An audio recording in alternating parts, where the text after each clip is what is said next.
2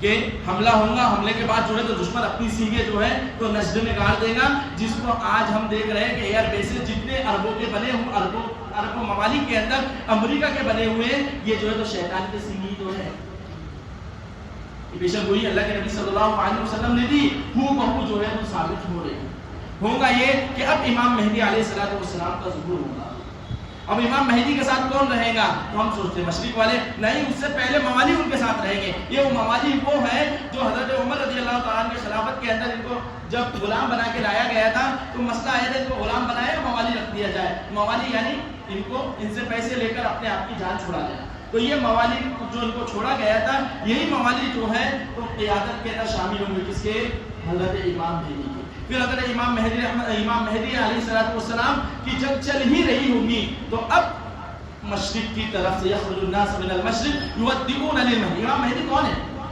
میں ان کا نقشہ اس لیے بتا دینا چاہ رہا ہوں کہ آج کے لچھے لفنگے شکیل بن حنیف وغیرہ وغیرہ اپنے آپ کو مہدیت کر رہا ہوں.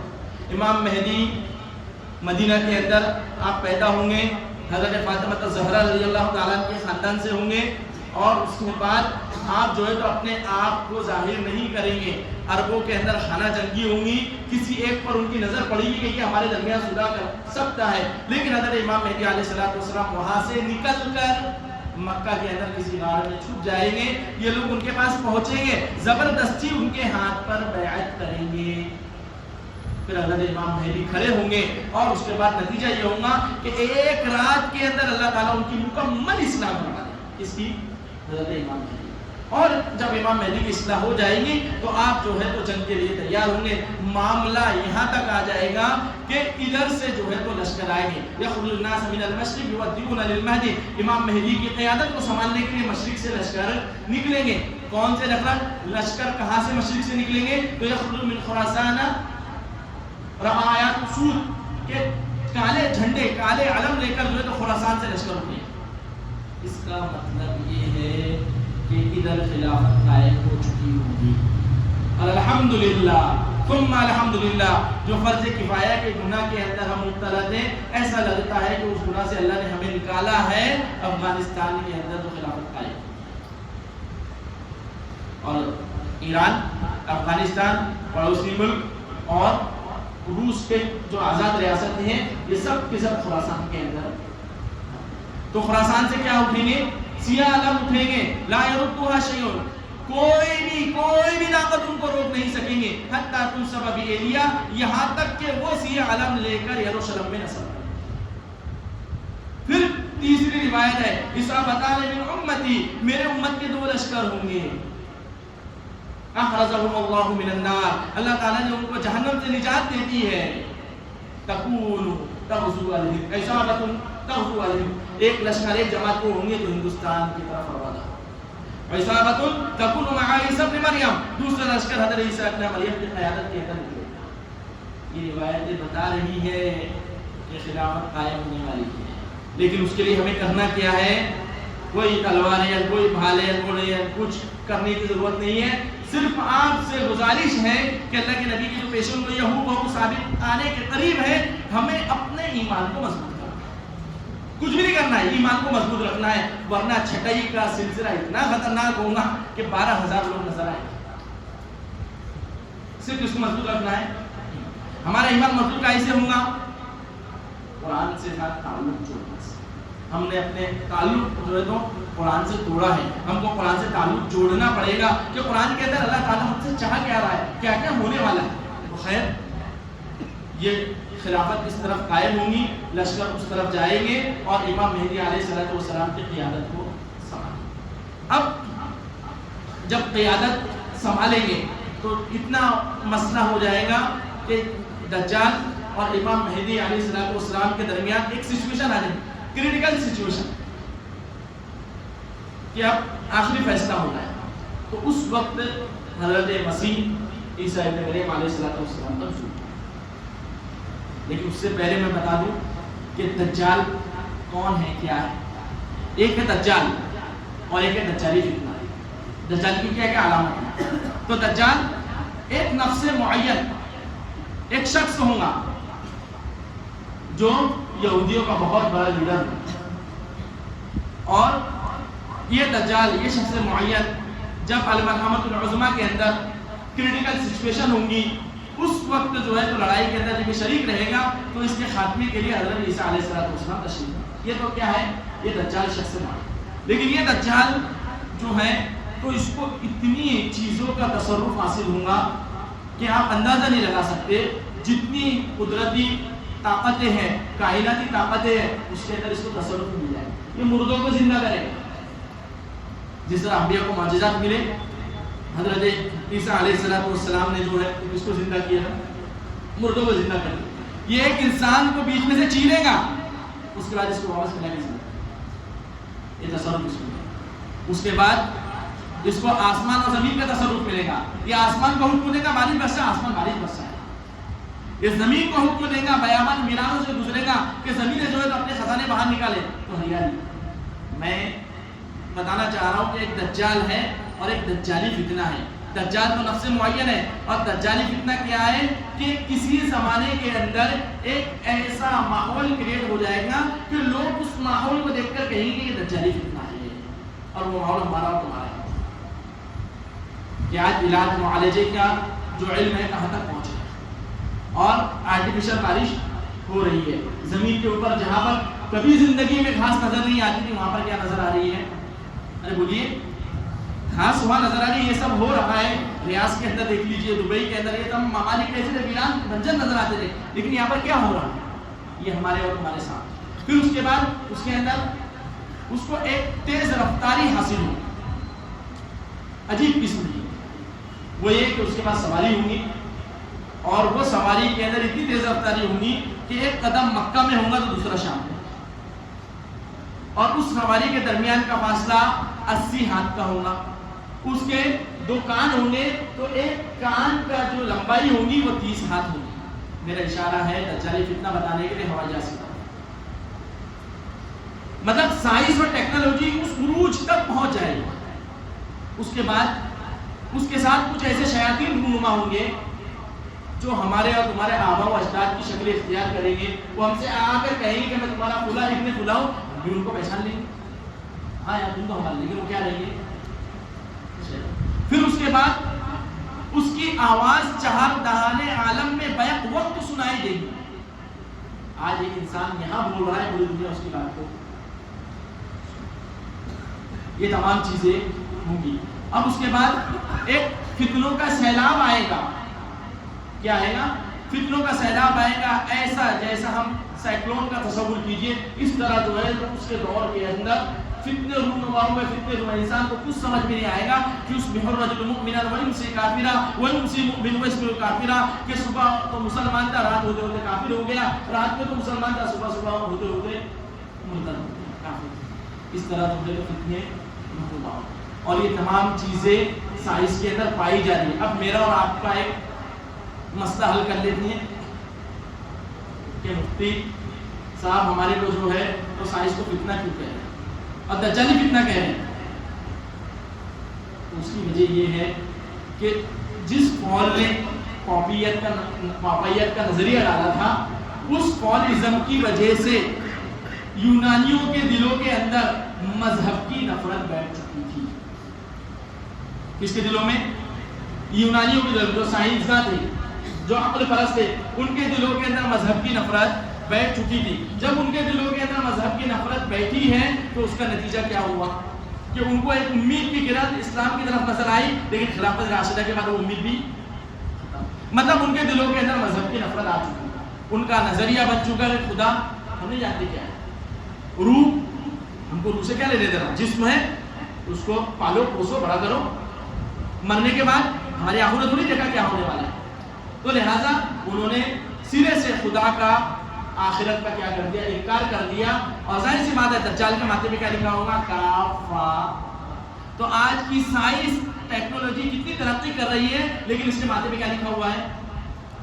کافارا، کفر ہے نا، یہ اللہ کو ماننے کو تیار نہیں ہے، آخرت کا سرے سے اس سے انکار کر دیا، تو لہٰذا یہ سائنس ترقی کرتی جب اس کے ساتھ میں کیا موجود ہوتا؟ ایمان، تو اس کے اندر کچھ علیمی نکھار ہوگی، لیکن وہ چیز یہاں پر نظر آئی نہیں ہے، تو لہٰذا اب سائنس جو ہے تو اس دور کا فتنہ فتنہ دجال قرار دیا جا رہا ہے۔ یہ کہا گیا تھا کہ ایک دور کے اندر جو ہے تو ایسی کیپیسٹی ایسا ماحول بن جائے گا کہ لوگ اس ماحول کو دیکھ کر کہیں گے کہ نتالی کتنا، اور وہ ماحول جو ہے تو ابھی کریٹ۔ اب آگے میں آپ کو جو ہے تو علامت صغریٰ جو قیامت کی ہے وہ ذکر کر دیتا ہوں، اور اس کے بعد جو ہے تو علامت کبریٰ ذکر کر دوں گا، اور ہماری بات انشاءاللہ ختم۔ قیامت کے قریب جو علامت صغریٰ ہے جو رونما ہوں گے وہ کیا کیا ہے؟ سب سے پہلی علامت تو یہ ہے کہ علم اٹھا لیا جائے۔ علم، یہ دنیا میں علم کی طرف اشارہ نہیں، یہ علم ہے روحانیت کو جو جلا بخشتا ہے، ایمان، قرآن، یہ اس کی طرف اشارہ ہے۔ یہ علم کیا ہو جائے گا؟ اٹھا لیا جائے گا، مطلب اب روح کو وہ تازگی ملے گی نہیں جو تازگی چاہیے تھی۔ جو قرآن پڑھ کر ہم تازگی حاصل کرنا چاہتے تھے وہ تازگی ہم کو نہیں ملے گی، اس لیے کہ علم اٹھا لیا جائے گا۔ بعض لوگوں نے اس کی عجیب الگ الگ تفسیریں کی ہیں کہ علماء اٹھا لیے جائیں گے، یا بعض لوگوں نے کہا کہ قرآن تو رہے گا لیکن صرف صفحات کی شکل میں، اس کے اندر عبارتیں بھی نہیں، الگ الگ اس کی تفسیریں کی گئی، لیکن علم جو اٹھایا جائے گا اس سے تعلق یہی ہے کہ جو اس علم سے ہمارے روحانیت کو تازگی ملتی تھی وہ علم ختم ہو جائے۔ دوسری علامت یہ ہوگی کہ جہالت کا دور دورہ ہوگا، ظاہر سی بات ہے علم چلا گیا تو جہالت تو آنے ہی والی۔ تیسرا زنا کثرت سے ہوگا۔ آپ بولیں گے زنا کثرت سے ہونا ہے تو وہی گزر رہا ہے، ہمارے ہاتھ میں موبائل ہے، ہماری تنہائیاں۔ زنا صرف وہ نہیں ہے جو آپ ذہن میں لے رہے ہیں، آنکھوں سے بھی زنا ہوتا ہے، ہاتھوں سے بھی زنا ہوتا ہے، اور نہ جانے کس کس طرح ہم اپنی جوانی کو برباد کریں گے۔ مفتی نور الامین صاحب نے بھی آپ کو کئی اشارے دیے، امید کرتا ہوں کہ ان باتوں پر عمل کریں گے تو انشاءاللہ جو ہے تو ہماری زندگی اچھے سے گزرے گی۔ خیر، زنا کی کثرت ہوگی۔ چوتھی علامت یہ ہے کہ شراب پی جائے گی کثرت کے ساتھ، اور آج وہی دور کہ نوجوان، بوڑھے، بچے یہ تو مبتلا ہے ہی، لیکن ہم نے دیکھا ہے کہ جن کی داڑیاں سفید ہو گئی ہیں وہ بھی جو ہے ان دکانوں کی طرف انتظار کر رہی ہے۔ تو قیامت کی علامت بھی جو ہے تو ہم آنکھوں سے دیکھیں۔ پانچویں علامت یہ ہوگی کہ عورتوں کی کثرت ہو جائے گی۔ ایک مرد 50 عورتوں کا خیر خواہ ہوگا، اور اس دور کے اندر بھی ہم جو ہے تو دھیرے دھیرے دھیرے اسی طرح۔ پھر اس کے بعد امانت ضائع ہو جائے گی۔ الگ الگ روایتوں کی الگ الگ باتیں میں ذکر کر رہا ہوں، سب بخاری، مسلم اور ترمذی کے اندر یہ روایت ہے، تو لہذا امانت ضائع ہو جائے گی۔ امانت ضائع ہونے کا مطلب کیا ہے؟ مطلب یہی ہے کہ بینکوں کا جو نظام ہے یہ عوام کا پیسہ بینک میں جمع ہے بطور امانت، لیکن جو کیشیئر ہے، جو بینک کا مالک ہے، وہ جعلی ڈاکومنٹ ہاتھ میں لیتا ہے، بولتا ہے 1 کروڑ دوں گا، 10 میرے کو دے دینا، 90 تو لے کر چلے جا، اور اس کے بعد میں 90 کروڑ کی بات کروں گی، وہ دور کے اندر ہم چاہیے 90 لاکھ تو نہیں بول سکتے، تو 10 کروڑ خود رکھے گا، 90 کروڑ تو لے کر جا، تیرے کاغذات ٹھیک ہے میں جمع کر لیتا، اب اس کے بعد جو ہے تو وہ ملک کو چھوڑ کر بھاگ رہا ہے اور لوگوں کے پیسے کھائے۔ یہ ہے امانت ضائع، اور اس کا ذمہ دار کون ہے؟ بینک کا۔ تو امانت کیا ہو جائے گی؟ ضائع ہو جائے گی۔ اس کے بعد آئے گا کہ حکومت نااہلوں کے ہاتھ میں دی جائے گی، چاہے امریکہ کا ہو وہ سنبھالنے والا یا پھر ہمارے ملک، تو حکومت کس کو ملے گی؟ نااہلوں کو۔ یہ علامت بھی کیا ہو گیا؟ الحمدللہ ہم دیکھ رہے ہیں رونما ہو رہی ہے۔ اس کے بعد مسئلہ آئے گا کہ مال اتنی کثرت سے ہوگا، اتنی کثرت سے مال لوگوں کے پاس آئے گا کہ زکوٰۃ کا لینے والا کوئی نہیں ہوگا۔ یہ چیزیں بھی جو ہے دبئی کے اندر، یو اے ای کے اندر، سعودی عرب کے اندر یہ چیزیں رونما ہو چکی ہیں۔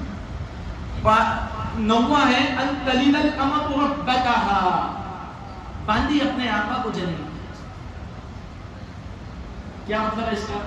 اولاد نافرمان، باپ کی ہمت نہیں ہے کہ بیٹا 12 بجے گھر کو آ رہا ہے اتنا لیٹ ہوا ہے، اور بڑی بڑی سٹیوں کے اندر تو بیٹیوں کو بولنے کی ہمت نہیں۔ ان تلد الامۃ ربتها، اولاد نافرمان ہو جائے۔ انہوں نے یعقوب صاحب آئے تھے اس دن انہوں نے اشارہ دے دیا کہ کتنی نالائق اور نافرمان اولاد ہو گئی ہے کہ گھر کے اندر بہویں بھی ہیں، بیٹے بھی ہیں، ماں بھی ہے، لیکن اس ماں کو پانی پلانے والا، تو مطلب کیا ہے؟ تلد الامۃ ربتها، جو ہے تو اولاد کیا ہوگی؟ 10ویں علامت یہ ہے کہ بھیڑ بکریوں کے چرواہے عمارتیں بنانے کے اندر ایک دوسرے سے سبقت کریں گے. سعودی عرب اور سیدھا دبئی کی مثال ہمارے سامنے موجود ہے. دبئی نے یہ عمارت بنایا تو سعودی عرب والے کہنے میں اس سے ڈینجر عمارت بنا. یہ بھی علامت قیامت کیا ہو چکی ہے. تو پتہ چلا کہ جتنی چھوٹی علامتیں ہیں جو احادیث صحیحہ کے اندر ذکر کی گئی وہ تمام کی تمام. اب مسئلہ آیا ہے علامت کبریٰ. کس کا؟ علامت کبریٰ. بڑی بڑی علامتیں. اور یہ جو علامتیں ہوں گی یہ خرق عادت یعنی عادت کے عین موافق نہیں ہوں گی. جیسے ہم روز مرہ کی زندگی میں کچھ چیزیں دیکھتے ہیں ویسی نہیں ہوں گی. یہ خرق عادت ہوں گی. ہمارے سمجھ میں نہیں کیسے ہو گئے. نمبر ایک دھواں ہوگا جو اپنے اندر پوری دنیا کو سمیٹ لے گا, پوری دنیا کو لپیٹ دے گا. وہ دھواں ایسا دھواں نکلے گا. دوسرا دھابۃ الارض کہا جاتا ہے. کوہ صفا کھڑیں گے, وہاں سے ایک جانور باہر نکلے گا, لوگوں سے باتیں کرے گا. جانور باتیں کرتا ہے لیکن یہ بھی خرق عادت ہوگا کہ ایک جانور نکلے گا اور وہ لوگوں سے کیا کرے گا؟ باتیں. پھر تیسرا مسئلہ آئے گا دجال. دجال کا ظہور ہوگا. پھر دجال کے بعد علامت ایک اور ہے کہ حضرت عیسیٰ علیہ السلام کا نزول ہوگا. کہاں سے نزول ہوگا؟ آسمان سے. حضرت عیسیٰ علیہ السلام اتریں گے. جب حضرت عیسیٰ علیہ السلام اتریں گے تو یہ حضرت عیسیٰ علیہ السلام ہے. اور ایک بحث کو تھوڑا سا چھیڑ لیتا ہوں کہ حضرت عیسیٰ علیہ السلام جب اتریں گے تو کس کا خاتمہ کریں گے؟ دجال تو ختم ہو گئے. پھر دجال کے بعد کیا؟ پھر دجال کے بعد ایک اور علامت قیامت ہوگی, وہ ہوگا یاجوج ماجوج کا خروج. یہ یاجوج ماجوج جو ہے, ہاں اور ایک بات کہہ دوں کہ حضرت عیسیٰ علیہ السلام جب دجال کا خاتمہ کر دیں گے تو خاتمہ کرنے کے بعد کس کو ختم کر دیا؟ پوری یہودیت ختم. بچے کون؟ عیسائی. اب عیسائی بچے تو عیسائی بھی جو ہے وہ مذہب اسلام کو قبول کر لیں گے. کیوں؟ کیونکہ اور دوسرا یہ کہ وہ سور کے بارے میں حضرت عیسیٰ علیہ السلام نے کہا میں نے آپ کو کب اس کی اجازت دی اور میں نے آپ کو کب کہا تھا کہ مجھے تم اللہ کا بیٹا بنا. پھر وہ جو ہے تو عیسائیت کو چھوڑ کر اسلام کی طرف آ جائیں گے. پوری دنیا کی 2/3 حکومت اسلام کے شکنجے میں. پھر دجال کا خروج ہوگا. یہ یاجوج ماجوج کا خروج ہوگا. یہ یاجوج ماجوج جب نکلیں گے تو لوگوں کا اشارہ ہے کہ 2 ملک کی طرف اس کا اشارہ جاتا ہے. یہ 2 ملک بچیں گے, ایک رشیا دوسرا چائنا. اور چائنا والوں کے کھانے پینے رہن سہن سے پتہ چلتا ہے کہ یاجوج ماجوج ادھر کی قوم. تو یہ ادھر سے یاجوج ماجوج کا ظہور ہوگا. لیکن یاجوج ماجوج اتنے ڈینجر رہیں گے, اتنے خوکار رہیں گے کہ ان کو ختم کرنے والا حضرت عیسیٰ علیہ السلام پوری امت کو لے کر آپ کو اجازت ہوگی, حکم دیا جائے گا کہ آپ پہاڑی پر جو ہے تو قوم کو لے کر چلے جائیں. اب مسئلہ یہ آئے گا کہ یاجوج ماجوج کا جو خروج ہوگا تو یہ اتنی تباہی مچائیں گے کہ ایک دریا میں سے گزریں گے, وہ دریا کا پورا پانی اس طرح پی لیں گے کہ پیچھے سے آنے والی قوم کو ایسے محسوس ہوگا یہاں پہ کبھی کوئی دریا تھا ہی نہیں. تو یہ بے پناہ تباہی مچائے گا. ظلم کریں گے کیونکہ تو ظلم بادشاہ نے قید ہی اس نے کیا تھا دیوار کے پیچھے کے ان کے ظلم سے دوسرے لوگ پریشان. یہ اپنی نجی زندگی انسانی اصول کے بالکل خلاف گزارتے تھے. تو اس کا نتیجہ یہ ہوگا کہ یہ ظلم کریں گے, ڈکیت کریں گے, لوٹ مار کریں گے, ایک دم تباہی مچائیں گے. پھر اب حضرت عیسیٰ علیہ السلام کو ان کا خاتمہ نہیں کریں گے بلکہ آسمان سے اللہ تعالیٰ ان کے اوپر ایک بیماری کو ڈالے گا. اس بیماری کے نتیجے میں یہ یاجوج ماجوج جو قوم ہے وہ ختم ہو جائے گی. جب یہ قوم ختم ہو جائے گی تو ظاہر سی بات یہ ہے کہ اتنی خطرناک خوکار قوم اور جب مرے گی تو ان کی مرنے کی بدبو پھیلے گی. حضرت عیسیٰ علیہ السلام اللہ سے دعا کریں گے, آسمان سے جو ہے تو بارش ہوگی, آسمان سے پرندے اتریں گے اور وہ پرندے بڑی بڑی گردنوں والے ہوں گے اور وہ گردنوں والے پرندے جو ہے تو ان کو یاجوج ماجوج قوم کو کھا کر ختم کر دیں گے. پھر اللہ تعالیٰ سے دعا کرنے کے بعد حضرت عیسیٰ علیہ السلام دعا کریں گے, آسمان سے بارش اترے گی اور پورا علاقہ جو ہے, پوری دنیا جو ہے یاجوج ماجوج سے کیا ہو جائے گی؟ پاک. جب پوری صفائی ہو گئی تو پوری دنیا کے اندر کس کا بول بالا ہو گیا؟ اسلام کا. آئیے نبی کی 5ویں ادوار کی طرف. ثم تكون على خلافت منہاج النبوہ، کہ جب خلافت جب نبوت تھی، نبوت کے بعد خلافت اعلیٰ منہاج النبوہ رہی، پھر اس کے بعد جو ہے تو ظالم بادشاہ ہے، پھر اس کے بعد غلامی والے بادشاہ ہیں، پھر غلامی والے بادشاہ ختم ہو جائیں گے حضرت عیسیٰ علیہ السلام کے ہاتھوں جو ہے تو پوری دنیا کے اندر خلافت اعلیٰ منہاج النبوہ ہو بہو اسی طرز پر جس طرز پر نبی نے امت کو چھوڑ کر گئے تھے دوبارہ خلافت پوری دنیا کے اندر قائم ہوں گی۔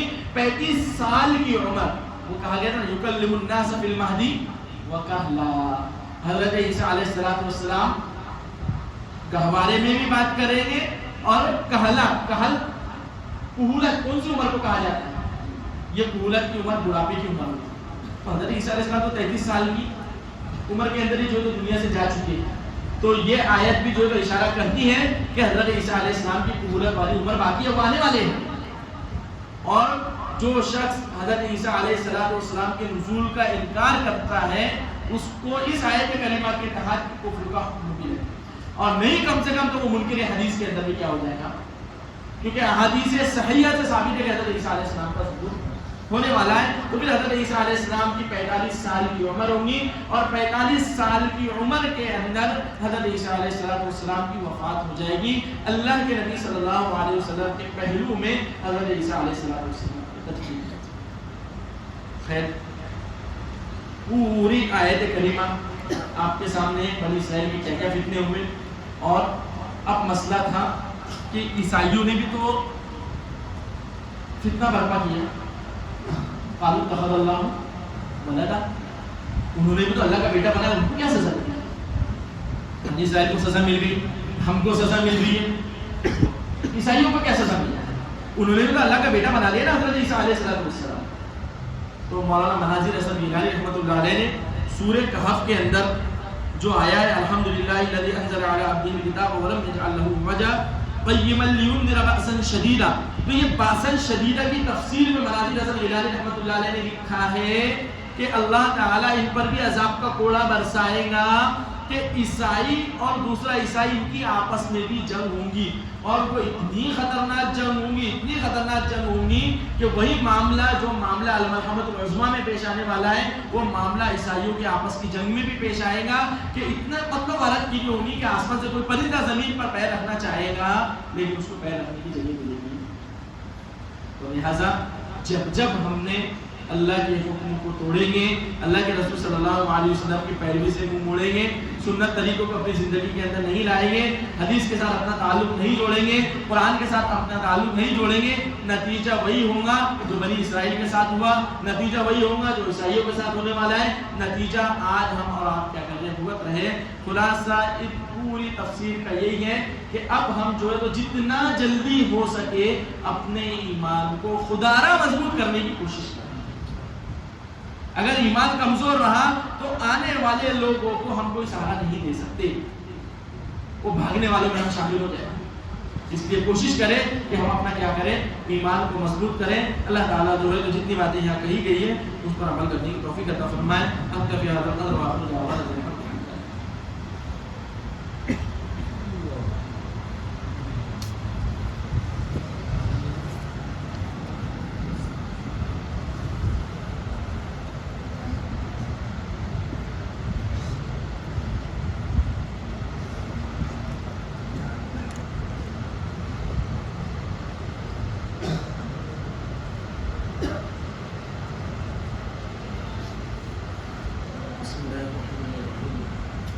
اللهم صل على محمد النبي الكريم وعلى اله وصحبه وسلم. ربنا ظلمنا انفسنا وان لم تغفر لنا وترحمنا لنكونن من الخاسرين.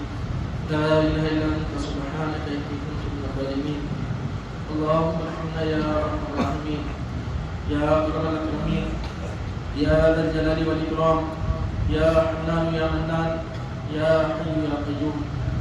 کرے اللہ کرے آقا کرے مولا ہمارے گناہوں کو معاف فرما، کرے اللہ ہمارے گناہوں کو معاف فرما، کرے اللہ رات کے اندھیرے میں دن کے اجالے میں جانے سے انجانے سے جو لغزشیں ہو گئی، خطا ہو گئی، صغیرہ ہو گئی، گناہ ہو گئی، معاف فرما۔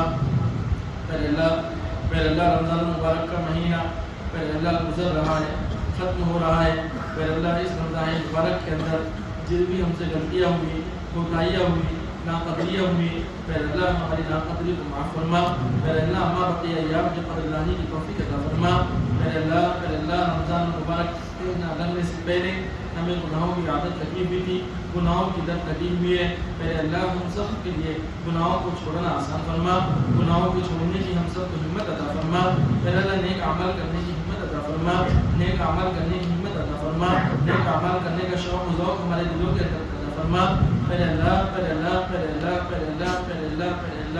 ہم گناہگار ہیں ہم خطاکار ہیں ہم سیاکار ہیں ہم بدکار ہیں پھر اللہ ہم عاجز مسکین بندے ہیں پھر اللہ ہم عاجز مسکین بندے ہیں پھر اللہ ہم چھوٹے ہیں ہم حقیر ہیں ہم ذلیل ہیں پھر اللہ ہم رسوا ہے پھر اللہ ہم گرے پڑے ہیں پھر اللہ ہم جہنم سے بھی بدتر زندگی گزار رہے ہیں پھر اللہ لیکن آپ نے ہمارے ساتھ فضل کیا ہمارے ساتھ احسان کا معاملہ کیا پھر اللہ آپ نے ہمیں رمضان المبارک عطا کیا پھر اللہ آپ نے ہمیں رمضان المبارک عطا کیا پھر اللہ رمضان المبارک کے ساتھ ساتھ پھر اللہ آپ نے آخری عشرہ عطا کیا آخری عشرے کی طاقتیں عطا کی پھر اللہ آپ کو حق تھا پھر اللہ آپ کو حق تھا جو چاہتے کرتے پھر اللہ آپ کو حق تھا آپ جو چاہتے کرتے لیکن پھر اللہ آپ نے ایسا کچھ نہیں کیا پھر اللہ اگر آپ چاہتے کہ میرا بندہ مسجد میں نہ آئے میرے در پر نہ آئے میرے گھر پر نہ آئے تو پھر اللہ آپ بیمار کرتے تھے لیکن آپ نے ایسا کچھ نہیں کیا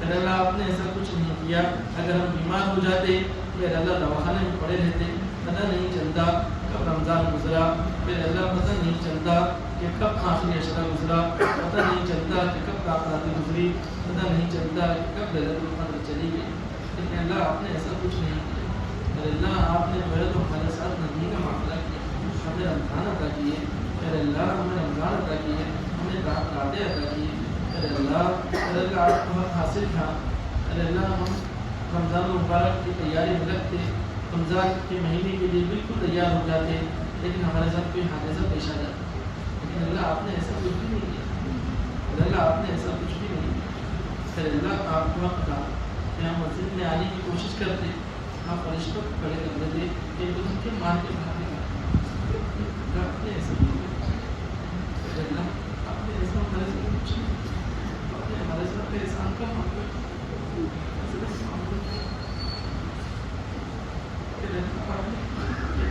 احسان کا معاملہ کیا بدل کا معاملہ کیا ہمیں اپنے گھر بلایا اپنے در بلایا میرے اللہ اپنے گھر اسی کو بلایا جاتا ہے جس کو اپنا سب جگہ اللہ آپ کی مجھے اپنا اللہ دنیا کے اندر آپ بیٹے کو گھر آنے دیں پھر اللہ شوہر بیوی کو گھر آنے سے روک دیتا ہے پھر اللہ بھائی بھائی کے دروازے بند کر دیتا ہے لیکن اللہ آپ نے ایسا کچھ نہیں کیا آپ نے تو ہمیں اپنا پھر اللہ جب آپ نے اپنے گھر بلایا ہے پھر رمضان آپ بلاتے آ کر پھر اللہ آپ کے عشرے میں اپنے سامنے مانگنے کی توفیق گناہگار بنتے ہیں پھر اللہ بڑے ذریعے و خاص پھر اللہ اپنا کھائے پھر اللہ شیطان سے نفس کی ہاتھ سے پٹ کر تیرے در پر آئے پھر اللہ آپ کو برباد کر کے آئے ہیں پھر اللہ بھی سیاہ ہو چکے ہیں پھر اللہ کے اوپر سیاہی کے زن پڑے ہوئے ہیں پھر اللہ کے کھاتے ہو چکے ہیں لیکن پھر اللہ ہمیں معلوم ہے کہ اس مہینے کے اندر برے بھی ہیں اور بروں کو واپس کرنے میں اللہ کو حیات بھی ہے پھر ان بروں کے واسطے سے ہم آپ سے مانگتے ہیں اپنے گناہوں کو معاف کرتے ہیں ہمارے دلوں کی سیاہوں کو دھل دیجیے دلوں کے کالے پن کو ختم کر دیجیے پھر اللہ ہم نے جو ہے ہمارے بالوں کو سفید کیا لیکن دلوں کو زن آلو پھر اللہ دلوں کو گندا کیا پھر اللہ دلوں کے اندر محل پوچھے پھر اللہ شنا جلن پھر اللہ ہمارے دلوں سے کینہ کو نکال دیجیے پھر اللہ حسد کو نکال دیجیے جلن کو نکال دیجیے پھر اللہ غیبت جیسا عظیم جرم رمضان المبارک میں کو اللہ اپنے ان سے تو معافی مانگے آپ سے بھائی آپ بھی معاف فرما دیجیے اللہ دلس سے ہماری حفاظت فرما دیجیے حسد سے ہماری حفاظت فرما دیجیے کینے سے ہماری حفاظت فرما دیجیے پھر ہمیں اپنا موتی اور فرما بردار فرما دیجیے پھر اللہ آج آپ کے در پر ہم اٹھا کر اٹھا لیتے ہیں پھر اللہ اگر آپ آج کو کر دیں پھر اللہ آپ نکال دیں گے کس کے پاس جائے گی؟ اللہ آپ کے علاوہ ہمارا کوئی ڈر نہیں ہے کہ آپ ہم جا کے مانگیں. اللہ آپ کے حبیب کا واسطہ ہمیں معاف کر دیجیے, ہمارے گناہوں کو معاف کر دیجیے. اللہ ہمارے گناہوں کو معاف کر دیجیے, مولا معاف کر دیجیے, مولا معاف کر دیجیے, مولا معاف کر دیجیے, مولا معاف کر دیجیے, مولا معاف کر دیجیے. اللہ ہم سوچتے ہوں گے کہ نالائق ہیں, نکمے نالائق ہیں, اللہ بہت نکمے سوچتے ہوں گے. معافی مانگنے کے لیے آ گیا ہے, اب پورا سامنا اپنی باری کرے, معافی مانگ گیا. ابھی بتائیے آپ کی در کے علاوہ کوئی جنت جہاں جائے, کوئی در نہیں, کوئی در نہیں, نہیں جا سکتے آپ کے در کو چھوڑ. آپ کی سمجھ ہے آپ سب کی ضرورتیں پوری کر سکتے ہیں, آپ کو کسی کی ضرورت نہیں ہے. آپ جو چاہتے ہیں اب جو فارغ ہے, آپ نے مرسل ستاری کا معاملہ کیا, ستاری کا معاملہ کیا. آپ کو اب تک کہ آپ ہمارے ایگو کو دنیا کے سامنے ظاہر کر, آپ نے ایسے نہیں کیا. اللہ ہمارے ایگو پر پردہ ڈالا, میں کسی کو منہ دکھانے کے لائق نہیں ہے. اللہ آپ کو آپ کی ستاری کا واسطہ, آپ کو آپ کی غفاری کا واسطہ, آپ ہمارے گناہوں کو معاف کرنا, ہمارے گناہوں کو معاف کرنا. جس طرح ہم مبارک کے اندر عبادت کے اندر لگے, اللہ آپ نے عبادت کے اندر اپنی مدد کی, شیطان کو قائد کر دیا. اللہ نفس کے شر سے بچنے کے لیے رمضان المبارک کر رکھی. اللہ آپ ہی سے بھی مانگ کے غیر رمضان میں بھی عبادت کے شوق و ذوق باقی رکھی. جس طرح رمضان المبارک میں عبادت کرتے تھے, غیر رمضان میں بھی عبادت کی توفیق عطا فرما دیجیے. اللہ 5 وقت کی نماز پڑھنے کا عادی بنا دیجیے. اللہ 5 وقت کی نماز پڑھنے کا عادی بنا دیجیے. اللہ غزہ کے مسلمانوں کی عبادت فرمائیے, فلسطین کے مسلمانوں کی عبادت فرمائیے. اللہ ان کی غیبی مدد فرمائیے. پوری دنیا کے اندر, پوری دنیا کے اندر اسلام کا بول بالا فرما دیجیے. پوری دنیا کے اندر اسلام کا بول بالا فرما دیجیے. جب بھی مسلمان پریشان ہے ان کی پریشانی کو دور فرما دیجیے. اللہ جو ممالک کی دعائیں کرے, اللہ اسلام کی مدد کے لیے کھڑے ہوئے کرے گا, ان ممالک کی بے مدد فرمائیے. اللہ جو بھی کفر طاقتوں کے سامنے اسلام ممالک کھڑے ہیں, اللہ ان کی بھرپور مدد فرمائیے, ان کی بھرپور نصرت فرمائیے. اللہ قسم کے شخص کے پانی کا اللہ پریشان آ رہے ان کی پریشانیوں کو دور فرما. اللہ جو قرض دار ہے ان کے قدر کے نہیں کی گئے سے شکل سنتے پیدا فرما. اللہ مرحومین کی مغفرت فرما. اللہ ہمارے درمیان میں, ہمارے ملک کے اندر بہت سے معصوم بے گناہ تجھے کے اندر ہے. اللہ ان کو اچھی بھی ہے, ان کی سوچ جو ہماری کیسی گزرے گی, ہمارے قدر کے لیے, ہمارے قدر جیل میں, ہمارے قدر کے جیل میں. اللہ ایک ہے کہ اسباب غیر سے مہیا فرما. اللہ ان کی حفاظت کرنے والے پیدا فرما. اللہ یتیموں کی حفاظت کرنے والے پیدا فرما. اللہ سب یتیموں کی مدد فرما. اللہ سب بیواؤں کی مدد فرما. ہر پریشانی کو دور فرما. جو بھی گناہ سے نکلنے کا چاہتا ہے اللہ اس کی مدد فرما. گناہوں کو چھوڑنا ہم سب کے لیے آسان فرما. اللہ نیکیوں کا کرنا, اللہ نیکیوں کا کرنا ہم سب کے لیے آسان فرما. اللہ جو کروا کو شوق پیدا فرما. اللہ اسلام اور اسلام کی حفاظت فرما. اللہ خصوصاً ہندوستان کے مسلمانوں کی حفاظت فرما. اللہ دیکھ میں آ رہا ہے کہ ہندوستان کا مستقبل بڑا جنات نظر آ رہا ہے. ہندوستان کے مسلمانوں کی حفاظت فرما. حاسدین کیسے سے فلسطین کے فتنے شرارت کرنے والوں کی شرارت اس کا ہمارے ملک ہندوستان کی حفاظت فرما. ہمارے ملک ہندوستان کی حفاظت فرما. پوری دنیا کے اندر اسلام کا مقابلہ فرما. میں جتنے لوگ بیٹھے ہیں سب اللہ کا دیدار نصیب فرما. جو عمرہ کی سعادت نصیب فرما. جو عمرہ کی سعادت نصیب فرما. سب کا خاتمہ بھی خیر فرما. مرتے وقت ہم سب کی زبان پر کلمہ طیبہ جاری فرما. اس فتنوں کے دور کے اندر ہمیں ڈر لگتا ہے کہ ہم فکری اقتدار کے شکار نہ ہو جائیں. ہمارے ایمان کی حفاظت فرما. ہمارے ایمان کی حفاظت فرما. ہمارے نسلوں کے ایمان کی حفاظت فرما. ہمارے نسلوں کے ایمان کی حفاظت فرما. اللہ ہم سب کو اپنا محتاج بنا, کسی غیر کو محتاج نہ بنا. اللہ ہم سب کو اپنا محتاج بنا, کسی غیر کو محتاج نہ بنا.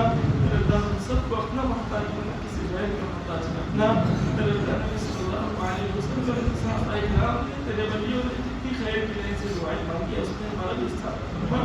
اللہ ہماری دعاؤں کو اپنے فضل کرم نبی اکرم صلی اللہ علیہ وسلم کے صدقے میں قبول فرما. محمد قال الله تبارك وتعالى في شأن حبيبه إن الله وملائكته يصلون على النبي يا أيها الذين آمنوا صلوا عليه وسلموا تسليما اللهم صل وسلم وبارك على سيدنا محمد وعلى آله وصحبه أجمعين آمين برحمتك يا أرحم